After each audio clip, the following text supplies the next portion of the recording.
जय हिंद। चलो देखते हैं आज क्लास 10 के मैथ का बहुत ही एक शानदार चैप्टर, क्या दो चर वाले रैखिक समीकरण का युग्म, और इसको हम लोग आसानी से समझते हुए जाते हैं। देखो इस क्लास में हम क्या करेंगे, दो चर वाले रैखिक समीकरण युग्म का बेसिक बताएंगे। क्या बताएंगे? बेसिक। अगर इस ये बेसिक अगर इस मतलब इस चैप्टर का अगर बेसिक सीख गए तो पूरा का पूरा सवाल आसानी से लगा लोगे। सवाल में इतना दम नहीं है, ठीक है, सवाल में इतना दम नहीं है कि जो आप सबको परेशान करे, तो इसलिए हम पहले बेसिक बता देते हैं, उसके बाद इस सवाल को आसानी से हम लोग करते हैं।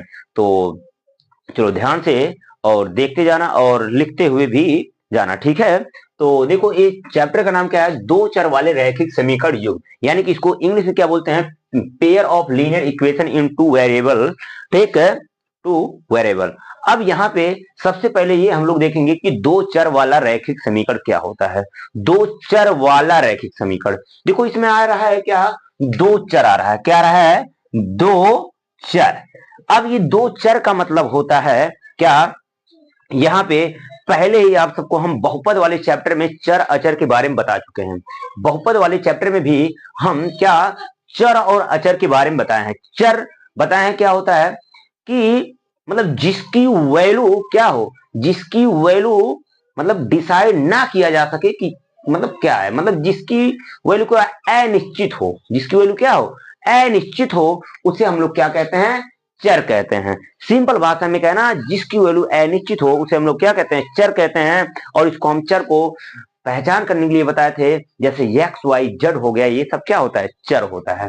तो यहाँ पे जैसे इस चैप्टर में अगर देखना दो चर वाले रैखिक समीकरण में, दो चर वाला रैखिक समीकरण देखना है अगर, तो यहाँ पे हम बताते हैं दो चर वाला क्या, दो चर वाला रैखिक है क्या समीकरण। अब देखो समीकरण तभी बनेगा जब वो समीकरण जीरो के बराबर होगा। किसके बराबर होगा, जीरो के बराबर किया जाएगा तभी वो समीकरण बनेगा। जैसे हम वेरिएबल के रूप में यहाँ पे मान के चलते हैं, जैसे पहला समीकरण बनाते हैं क्या, हाँ, a1 x प्लस b1 क्या, b1 y, हाँ, plus c1 equal to zero. यहां पे देखो दो चर है कि नहीं, देखो एक x और एक क्या है, y, दो चर है। अब कहोगे पहले ही आप सबको हम किसमें, बहुपद वाले चैप्टर में चर के बारे में बोले थे, अल्फाबेट के जो रूप में होते हैं उसे क्या कहते हैं हम लोग, क्या चर कहते हैं। अब कहोगे यहाँ पे a1 b1 c1 क्या है, तो यहाँ पे a1 b1 c1 जो है क्या, वो अचर है। क्या है, अचर है। यहाँ पे हम अचर माने, क्योंकि कोई अंक मान के नहीं करेंगे, अभी सवाल जब लगाएंगे तो अंक मान के हम लोग करेंगे, ठीक है। तो पहले हम लोग क्या देखेंगे, ये चर क्या है, तो पहला समीकरण बना चुके हैं।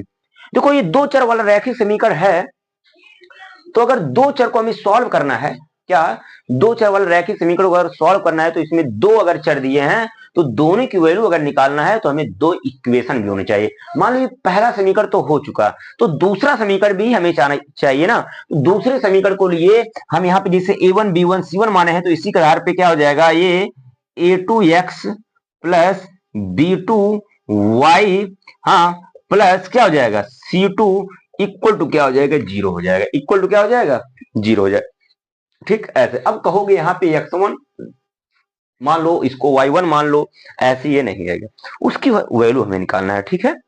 तो ये है क्या, दो चर वाले रैखिक समीकरण का व्यापक, मतलब इसको बोलते हैं व्यापक पद बोलते हैं। क्या बोलते हैं, दो चर वाले रैखिक समीकरण का इसको क्या बोलते हैं, व्यापक पद है। क्या है, दो चर वाले रैखिक समीकरण का ये क्या है, ये दोनों दो चर वाले रैखिक समीकरण का क्या है, व्यापक है, व्यापक पद है, ठीक है। ये दो चर वाले रैखिक समीकरण का क्या है, व्यापक पद। क्या इतना समझ में आया कि नहीं, ठीक है।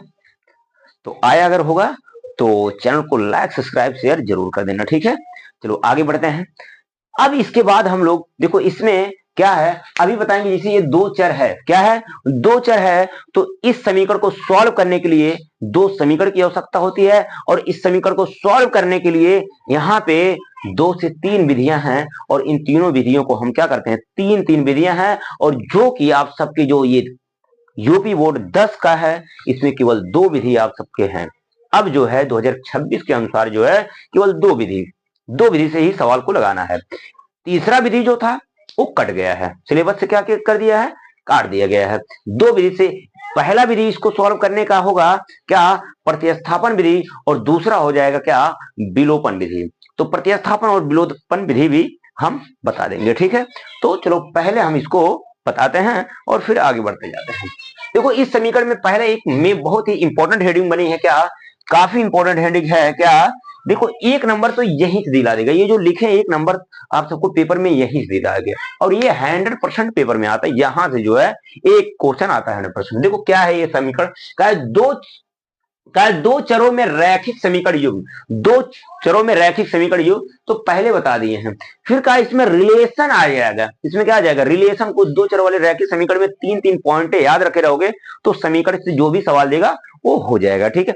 पहला देखो याद रखना है क्या, अगर कभी भी पूछेगा सवाल में ऐसे एक समीकरण दे देगा, एक ही केवल समीकरण देगा और उसमें पूछ लेगा, केवल एक समीकरण देगा और उससे पूछ लेगा कैसा कैसा क्या रिलेशन है, या दो समीकरण, मतलब दो समीकरण दे देगा और उससे ये पूछेगा कि मतलब समीकरण में एक किस प्रकार का हल है, किस प्रकार का हल है। और जब समीकरण में कह देगा ये किस प्रकार का हल है, अगर आप सबको ये कंडीशन ही नहीं पता होगा तो सवाल लगा ही नहीं पाओगे।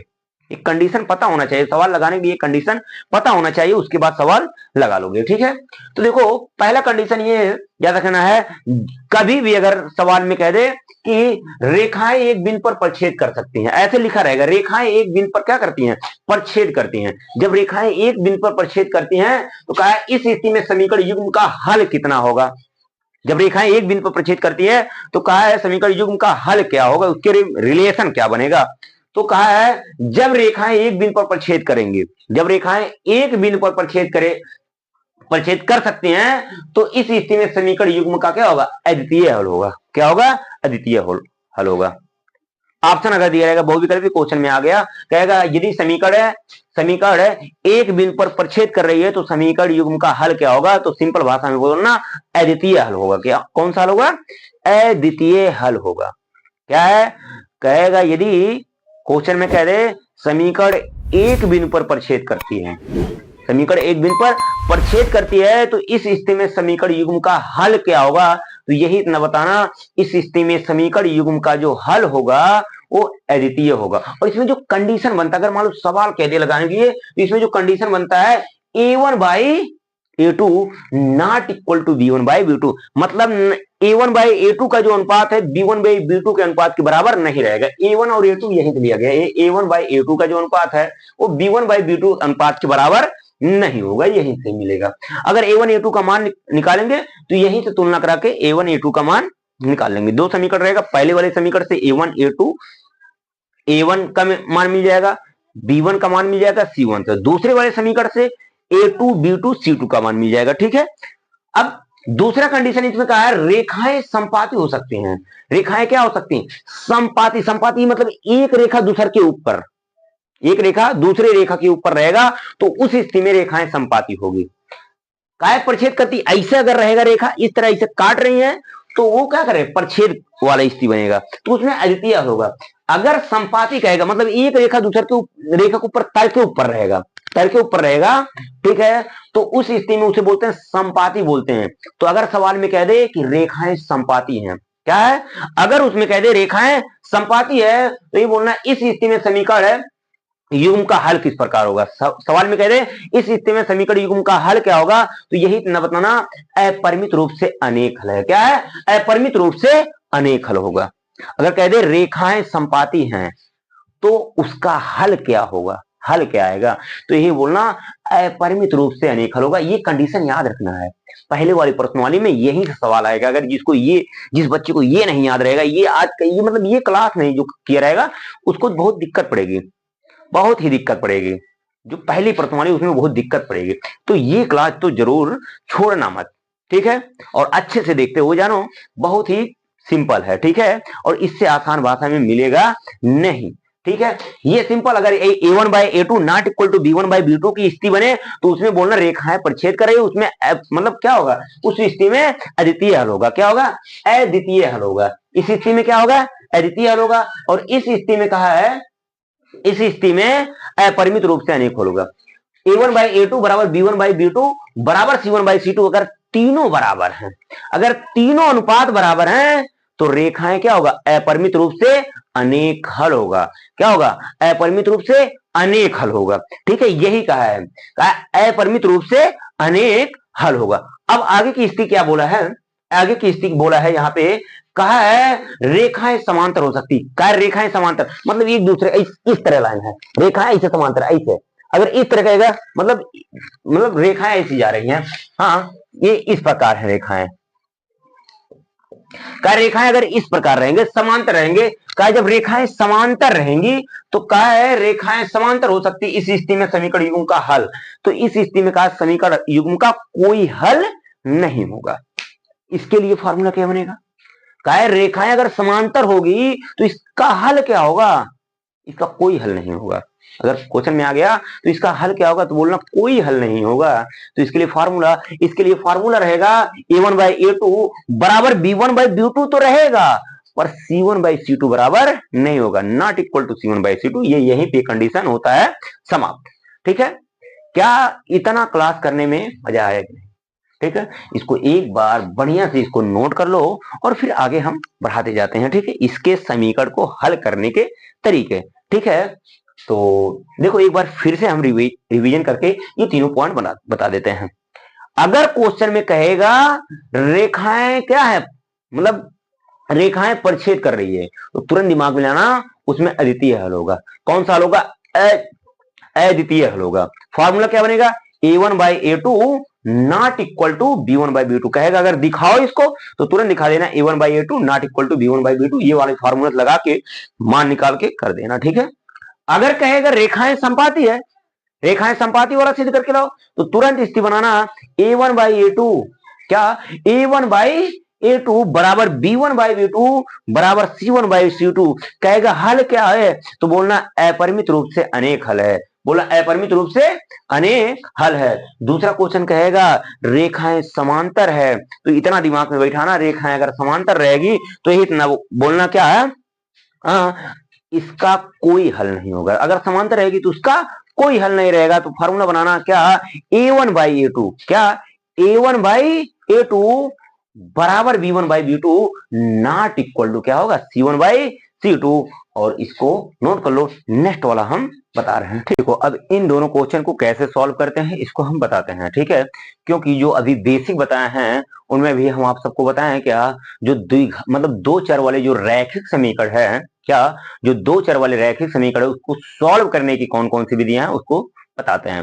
देखो दो चर वाले जो रैखिक मतलब दो चर है इसमें, यानी कि ये दो चर वाले रैखिक समीकरण है, इनको सॉल्व करने की जो मतलब जो हल करने की विधियां हो वो कितनी विधियां हैं, दो विधियां हैं। इन दोनों विधियों को हम बताते हैं, एक ही यही सवाल से दोनों विधियों को बता देते हैं। देखो ये जो क्लास है इसका बेसिक है, जो इसकी प्रश्नवालियां सॉल्व करेंगे हम नेक्स्ट वाले क्लास में करेंगे। ठीक है, ये क्लास बहुत ही आप सबके लिए जरूरी है इस चैप्टर के लिए, क्योंकि अगर ये बेसिक नहीं अगर सीख पाओगे तो क्लास नहीं कर पाओगे। चलो अब यहाँ पे बताते हैं इसको। देखो पहले हम लोग क्या करेंगे, इन दोनों को पहले समीकरण 1 और समीकरण 2 ऐसे मान लेंगे। अब हम लोग सॉल्व करते हैं इन दोनों विधियों से। पहले हम इसको प्रतिस्थापन विधि से सॉल्व करते हैं। कौन सी विधि से, चलो पहला विधि जो है इसको सॉल्व करने का है प्रतिस्थापन। क्या है, प्रतिस्थापन विधि है। प्रतिस्थापन विधि से हम लोग क्या करेंगे, इसको सॉल्व करेंगे। तो चलो प्रतिस्थापन विधि से इसको सॉल्व करते हैं। देखो प्रतिस्थापन विधि में क्या किया जाता है इसको ध्यान से समझते हैं। प्रतिस्थापन विधि में पहले चाहे समीकरण 1 चाहे समीकरण 2 से क्या निकाला जाता है, x चाहे y की वैल्यू। ठीक, तो यहां पे हम लोग क्या करेंगे, x minus Y equal to 2।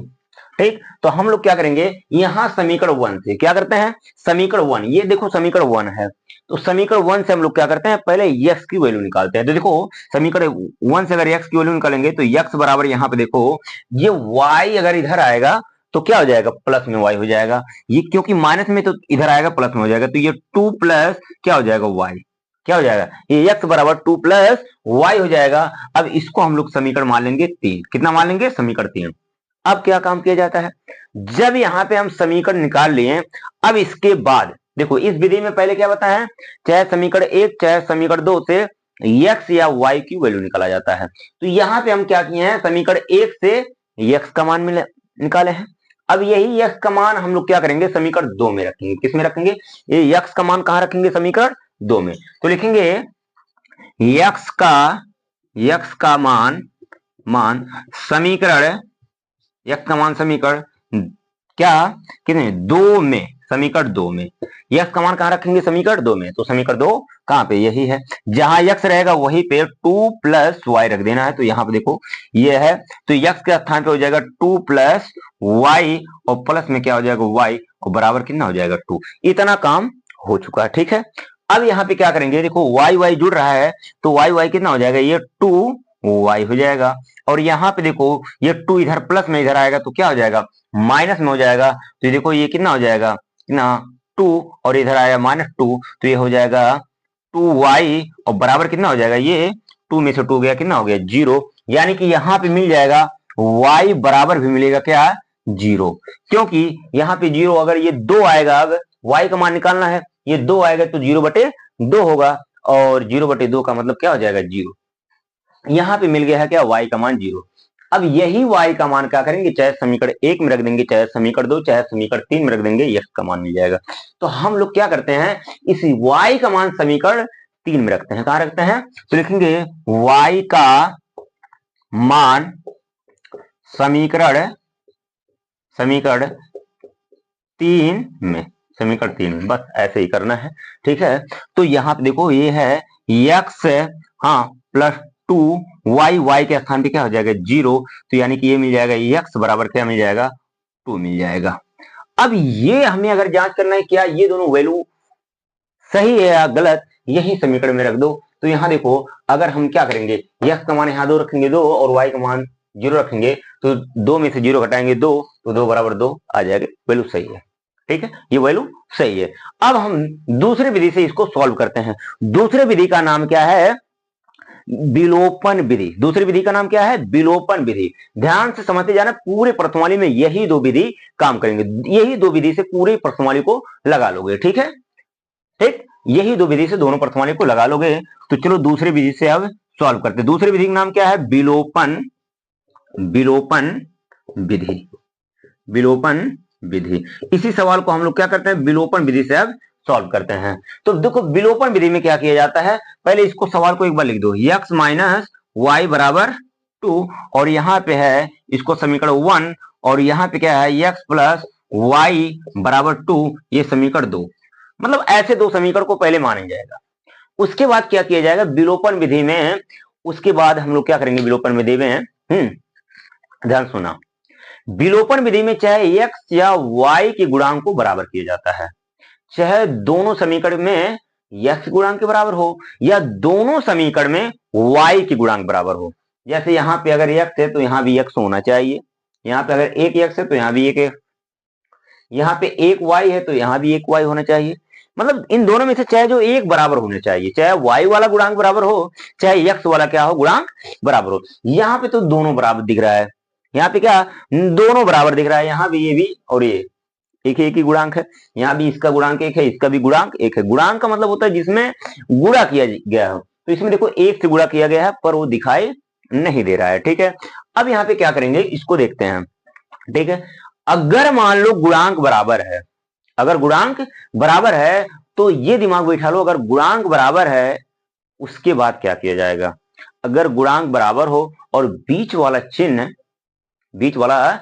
क्या हो, विपरीत हो, तो दोनों समीकरण को जोड़ा जाएगा। अगर गुणांक बराबर हो और दोनों समीकरण, मतलब समीकरण में ये दोनों बीच वाला चिन्ह क्या हो, विपरीत हो। देखो यहाँ पे एक विपरीत है, एक प्लस एक ठीक माइनस है, तो जोड़ा जाएगा। और अगर गुणांक बराबर है और दोनों गुणांकों के जो चिन्ह समान है, चाहे प्लस प्लस हो या माइनस माइनस हो, तो उसको घटाया जाएगा।